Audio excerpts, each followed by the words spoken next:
ছোটবেলা থেকে আমরা দেখি ওনার মুভি দেখছি, অনেক ভালো অ্যাক্টর। সো ওনার সাথে কাজ করতে পারলে আমার নিজেরও অনেক কিছু ইমপ্রুভ হবে।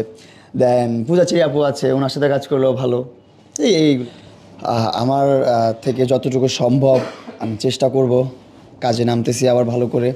নাটকেও যাব, নাটক করলে ডায়লগ ডেলিভারিটা, তারপর আরও অনেক কিছু আছে অ্যাক্টিংয়ের, সেগুলো শিখতে পারবো। শিখতে শিখতে একটা সময় যখন সিনেমা ইন্ডাস্ট্রিতে ঢুকতে পারবো তখন তো আলহামদুলিল্লাহ।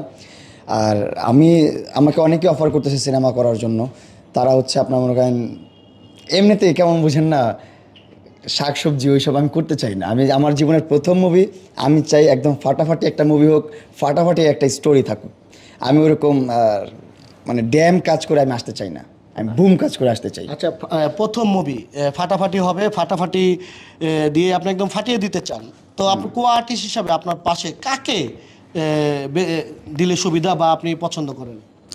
আমার ওইরকম পার্সোনালি কোনো পছন্দ নাই, কিন্তু বাংলাদেশ ইন্ডাস্ট্রিতে আমার সাথে মানানসই যেই আর্টিস্ট আছে তাকেই বাছাই করবে আমার ডিরেক্টর, আমার প্রডিউসার। তখন আমিও কাজ করব, দেখবো কার সাথে কাজ করা যায়। অবশ্যই অনেক হিরোর ডিমান্ড থাকে যে আমার সাথে। আমার কোনো রিকোয়ারমেন্ট নেই, আমার কোনো রিকোয়ারমেন্ট নেই। আমার সাথে যাকে মানাবে, যার সাথে কাজ করে কমফোর্ট ফিল করব, যার গল্পের সাথে যাকে স্যুট করবে তাকে নিয়ে কাজ করবো আমি।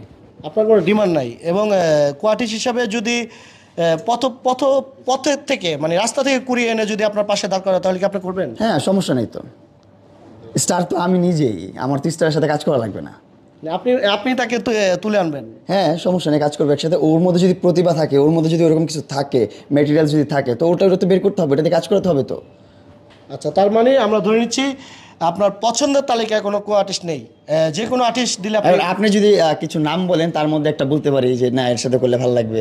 যেমন আমাদের এখন বর্তমানে টপ লাইনে আছে অপু বিশ্বাস, তারপরে শিরিন শিলা রয়েছে, তারপরে আরও অনেকে রয়েছে টপ লাইনে। ওনারা তো অনেক সিনিয়র আমার, ওনাদের সাথে যদি গল্পের সাথে মানায় কাজ করলে তো আমার জন্য অনেক ভালো একটা বিষয়। অপুদির সাথে যদি কাজ করতে পারি তো আরও বড় বিষয়, কিন্তু অপুদি তো আমার অনেক সিনিয়র। যদি দিঘির সাথে অপার আসে, হ্যাঁ, উনি আমার মোটামুটি সমবয়সী, ওনার সাথে করা যাবে, ভালো লাগবে, ভালো কাজ হবে।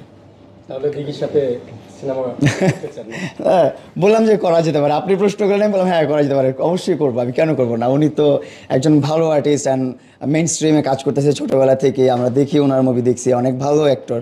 সো ওনার সাথে কাজ করতে পারলে আমার নিজেরও অনেক কিছু ইমপ্রুভ হবে। দেন পূজাচেরি আপু আছে, ওনার সাথে কাজ করলেও ভালো।